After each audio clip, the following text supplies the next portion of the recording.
বর্তমান নির্বাচন কমিশনকে মেরুদণ্ডহীন বলে আখ্যা দিয়েছে জাতীয় নাগরিক পার্টি এনসিপি। দুপুরে নির্বাচন ভবনে নিবন্ধের প্রয়োজনীয় কাগজ জমা দিয়ে সাংবাদিকদের সঙ্গে আলাপে এমন কথা বলেন দলের মুখ্য সমন্বয়ক নাসির উদ্দিন পাটোয়ারি। ইসির বিরুদ্ধে দলীয় পক্ষপাতের অভিযোগও তোলেন তিনি। এম.আর. আসাদের রিপোর্ট। নতুন নিবন্ধনের জন্য ইসিতে আবেদন জমা দেয় ১৪৪টি রাজনৈতিক দল, কিন্তু নিবন্ধনের শর্ত পূরণে ব্যর্থ হয় সবকটি। এরপর ১৫ দিন সময় বাড়ায় ইসি। সেই সময়সীমার শেষ দিনে কাগজ জমা দেয় জাতীয় নাগরিক পার্টি সহ বেশ কিছু দল। প্রধান নির্বাচন কমিশনার বরাবর কাগজ জমা দিয়ে নিবন্ধন পাওয়ার বিষয়ে আশা জানায় এনসিপি। প্রতীকটা বরাদ্দ হয় যখন নির্বাচন কমিশন নিবন্ধন সার্টিফিকেটটা দেয়।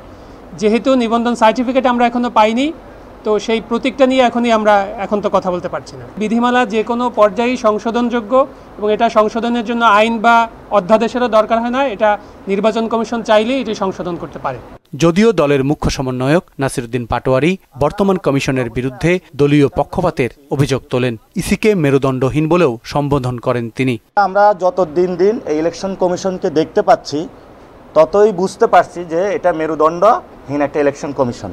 এটার অধিকাংশ অঙ্গ জুড়ে হলো সামরিক উর্দি পরা পোশাকে, এবং বাকি যতটুক তারা আছে সেটা আবারই দলীয় পোশাকে আবৃত। বিগত ৩ কমিশন সুষ্ঠু নির্বাচন আয়োজনে ব্যর্থ হয়েছে উল্লেখ করে এনসিপির মুখ্য সমন্বয়ক বলেন, বর্তমান নাসির কমিশনের আচরণও হতাশাজনক। ইলেকশন কমিশন এই পরিস্থিতি সৃষ্টির পায়তারা করছে। অর্থাৎ আমরা গত ১৫ বছরে ভোট মানুষ দিতে পারে নাই, আর এখন যদি কেউ ভোট নিতে যায় গণতান্ত্রিক প্রক্রিয়ায়, সেই প্রক্রিয়া তারা বাধাগ্রস্ত করছে। ইসি জনগণের আস্থা হারাচ্ছে বলেও মন্তব্য করেন এনসিপির এই নেতা। অতীত বিভিন্ন জায়গায় যখন আন্দোলন করেছিলাম তখন আমরা সুযোগ দিয়েছিলাম যে আপনারা কারেকশন হন, আপনারা গুলি করবেন না। ইলেকশন কমিশন যদি সামরিক উর্দি পরে, দলীয় উর্দি পরে তার মেরুদণ্ড বিকিয়ে দিতে চায় এবং ভোট না দিতে চায়, তাহলে আমরা ফাইনালি হয়তো এই সিদ্ধান্তে যেতে আমরা বাধ্য হব। এম.আর. আসাদ, মোহনা সংবাদ, ঢাকা।